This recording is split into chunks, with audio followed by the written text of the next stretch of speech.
कर्मफल चार प्रकार के होते हैं। एक होता दृष्ट कर्मफल, और एक होता अदृष्ट कर्मफल, और एक होता प्राप्त कर्मफल, और एक होता अप्राप्त कर्मफल। दृष्ट कर्मफल कहते हैं वर्तमान में किए जाने वाले नए कर्मों का फल जो तत्काल प्रत्यक्ष मिलता दिखाई देता है। जैसे कीर्तन किया आनंद मिल रहा है, सत्संग किया आनंद मिल रहा है, कोई भूखा है अपना भोजन पवा दिया तत्काल आनंद मिल रहा है, कोई अपने लिए पदार्थ लेने जा रहा, देखा बीमार है उसके पास दवाई की व्यवस्था नहीं, चलो आज हम भूखे रह जाएंगे, पैसा बीमारी में दे दिया उसमें लगा, तो जो हृदय शीतल हुआ वो दृष्ट कर्म फल इतना महान कर्म कि तत्काल आनंद प्रदान करता है। और अदृष्ट कर्म फल वर्तमान में किए जाने वाले नए कर्मों का फल जो अभी तो संचित रूप से संग्रहित होता है, आगे जन्म में मिलेगा जाकर के। जो तीर्थयाटन है, दान है, पुण्य है, बहुत प्रकार के ऐसे कर्म है जो अभी आपको नहीं अनुभव में आ गए, वो आगे आपको प्राप्त होंगे। और प्राप्त कर्म फल जो पूर्व के कर्म फलों का प्रारब्ध बन करके आ गया है, शरीर प्राप्त कर्म फल है, प्रारब्ध जैसा वैसा शरीर, वैसे ही कुल में जन, वैसे ही धनवान, संपत्तिवान, अनुकूलता प्रतिकूलता, ये प्राप्त कर्म फल है। पूर्व में जो कर्म किए उससे जो प्रारब्ध बना है वो पहले से निश्चित हो चुका है। अप्राप्त कर्म फल प्रारब्ध कर्म के फल रूप में अब जो आगे आने वाला है, ये भविष्य में मिलने वाले सुख दुख है, जो अप्राप्त कर्म फल है।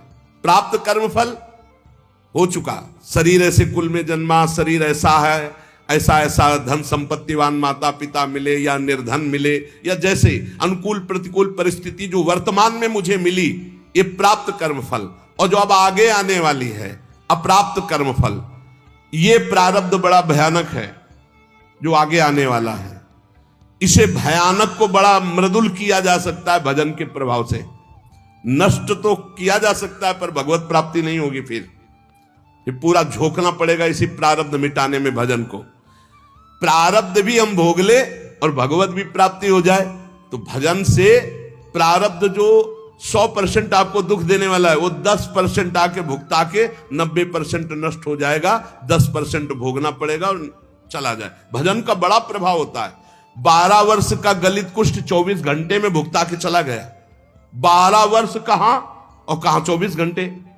भजन से अप्राप्त कर्म फल को, जो आने वाला प्रारब्ध है, उसे रोका जा सकता है, उसे कम किया जा सकता है, उसे मिटाया भी जा सकता है। पर जो भगवत प्राप्ति करना चाहते हो मिटाने में नहीं फंसते, वो उसे भोग लेते हैं और भगवान की प्राप्ति करते हैं। ये 4 प्रकार के कर्म फलों में दृष्ट और अदृष्ट ये क्रियमाण है, और जो प्राप्त और अप्राप्त कर्म फल हैं प्रारब्ध के अधीन है। दृष्ट कर्म फल आग्रह नहीं रखना, मिलने पर प्रसन्न या प्रसन्न ना होना। अदृष्ट कर्म फल आशा रखना, प्राप्त कर्म फल में ममता न करना, मिलने पर सुखी दुखी ना होना। अप्राप्त कर्म फल मिट जाए ऐसी आशा न रखना, ये भक्त के हृदय में होता है। चारों प्रकार के कर्म फल भक्त के हृदय में कोई प्रभाव नहीं डाल सकते। इसलिए उपासक को चाहिए कि भगवान की प्रसन्नता के लिए शास्त्र सम्मत कर्म करे, कर्म फल भगवान को समर्पित कर दे, निरंतर नाम जप करे, तो इस कर्म की झंझटों से बचकर भगवत प्राप्ति हो जाएगी। नाम जप और भगवत समर्पण, ये 2 शास्त्रों में बहुत जोर की बात है।